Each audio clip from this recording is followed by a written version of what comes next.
முதல்ல நீங்க அவர்கிட்ட ரசிச்ச அந்த ஒரு விஷயம், அவர் படங்கள்லாம் பார்த்திருப்பீங்க இல்லையா? அவர் வந்து படங்கள் ஃபர்ஸ்ட் ரொம்ப பா கட்டணம் இவரை தான்ப்பா கட்டணும் அப்படிங்கிற அந்த ஒரு முடிவு எடுத்த அந்த தருணமான அந்த ஓவியம் எதுவா இருக்கும்? என்ன ஃபர்ஸ்ட் வரைஞ்ச படம் இது வந்துட்டு நான் தான் இது.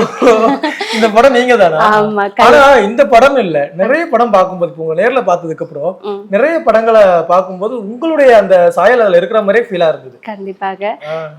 எந்த போட்டோ எடுத்தாலும் அது பாத்தீங்கன்னா நீங்க அந்த போட்டோலாம் இப்ப காமிச்சா நீங்க இதுவா அது அப்படின்னு கேட்பீங்க. வந்துட்டு எதுவா இருந்தாலும் அவங்களே தான் லைட்டிங் செட் பண்ணுவாங்க. போட்டோ எடுக்கிறதுனால யாருமே விட மாட்டாங்க. அவங்க தான் அந்த கம்போசிங் இதெல்லாம் வந்துட்டு நான் அவங்க கிட்ட இருந்து நிறைய கத்துருக்கேன். எப்படி அது ஒரு விஷயம் எனக்கு எப்படி பிடிச்சி ரொம்ப விஷயம் அவங்கள்ட்ட எனக்கு பிடிச்சதுன்னா, ஒரு பொருள் இங்க கடந்துச்சுன்னா அதுக்கு பக்கத்துல கிடக்குற பொருள் இந்த இப்படிதான் இருக்கும், அதை தாண்டி பெருசா இருக்காது அப்படிங்கிற அந்த இது வந்துட்டு நான் ரொம்ப இனிய வரைக்கும் அந்த மைண்டுக்குள்ள எனக்கு இருக்கு.